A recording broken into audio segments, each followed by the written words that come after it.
So in essence, you're scalping the TVL off of ETH and moving it to X1. I think that's kind of what the idea is, because one of the key KPIs metrics of a chain is the TVL on chain, right?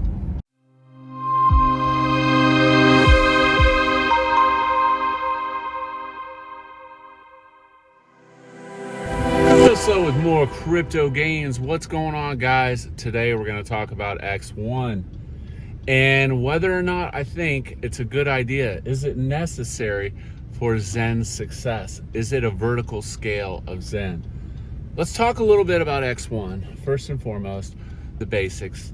1 billion coins. There's going to be a burn schedule that half of the coins will be burnt, I think, over a 5-year period. So what does that mean? That means there's actually 500 million coins, okay, in the long run.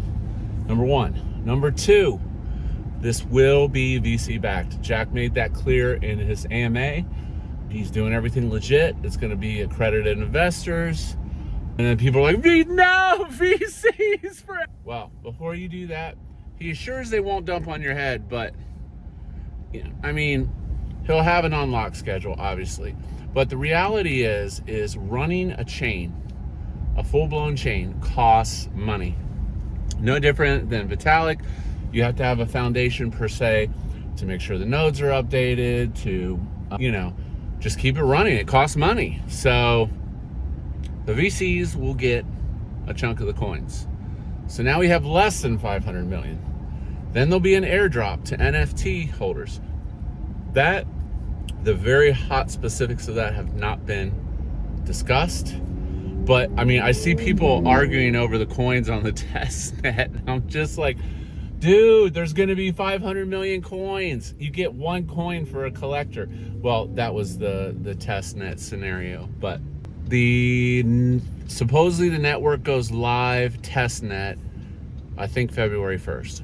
Okay. All right. And everyone at Minute NFTs will get an airdrop, and you'll be able to bridge from all the chains to X1. So, okay, that's X1.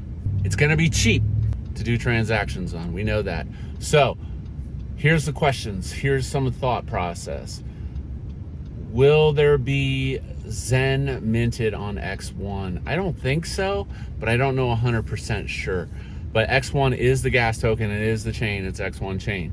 So I don't know. So basically, he's creating a high-speed chain that doesn't cost a lot. We have 1 million of these already. So you're like, how is that going to be?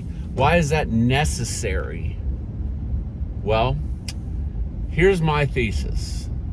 And if I was a betting man, or if I was smart, I would launch X1, fork Uni, and then you have to bring value to the chain, okay? Because the reality is, ETH is where it's at because it costs, like, you can sit and argue this with people. People are like, gas fees are too high. But the gas fees intrinsically make it expensive and make the chain more valuable, because people have to put value into the chain. It costs value in order to operate on the chain. That'd be like saying your country club golf course is too expensive. Okay, well then you can't afford to be on the golf course. The golf course will still be in business with or without you. Okay, so X1 by itself really doesn't have much value. Okay, however, if you can bring the value to the X1 and then do verticals off of that, low cost transactions that allow dApps and DeFi to be built, that's a wonderful thing. So my vision would be that for every chain, there'll be a wrapped version of it with separate price action on X1. Okay, that would make sense. Okay, so you can move your gold, which I've mentioned many times before. I think the Ethereum Zen is the gold. I'm not really focused on the other ones or trading the other ones. I've minted a few here and there, and I'll probably mint some NFTs on BSC, but you know, I'm not gonna, my focus, remember, you got to stay focused. That's our 2023 synopsis. People will be able to bridge their Zen from the expensive chain to the frictionless chain and have dApps and DeFi. So in essence, you're scalping the TVL off of ETH and moving it to X1. I think that's kind of what the idea is, because one of the key KPIs metrics of a chain is the TVL on chain, right? So if you just launch a chain, you'll have a liquidity pool. Liquidity pool is probably going to be sponsored by the VCs, the money that they collect from that. But do I think it's necessary? Ooh, this is a tough topic. Do you need a cheap chain to be fast and frictionless? It does reduce the friction of transactions, but that assumes you can move value to the chain. So I don't know.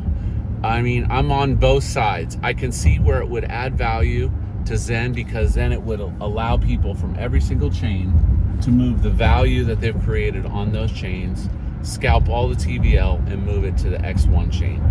And then you develop your vertical scales. That makes sense. On the flip side, it creates another layer that makes the ecosystem a little less user-friendly, because now the person has to, like, let's say it's your grandma, she has to get Coinbase, get MetaMask, get fiat in, move it to the chain, add the RPC, get your Zen, mint Zen, wait 400 days, bridge it over to X1, and then start using X1. So I don't know, man. It seems that's my against side of whether or not I think it's necessary. It's, in some ways it creates friction, and other ways it reduces friction. That assumes that everyone wants to move their Zen from ETH to X1, because I would assume there's probably people already working on dApps on ETH for the ETH side on just, you know, regular ETH. So it's tough to say. So those are some things to think about concerning X1. The new NFTs dropped today, where it allows you to take loose Zen and you can spool them into an NFT and then stake. This allows multiple stakes on one wallet, which that's definitely a cool development. That should soak up a lot of the free Zen in the market. So anyways, hope you enjoyed today's video. As always, like, subscribe, and have a great weekend. This is Cryptoslo. If you're not talking gains, then we're not talking.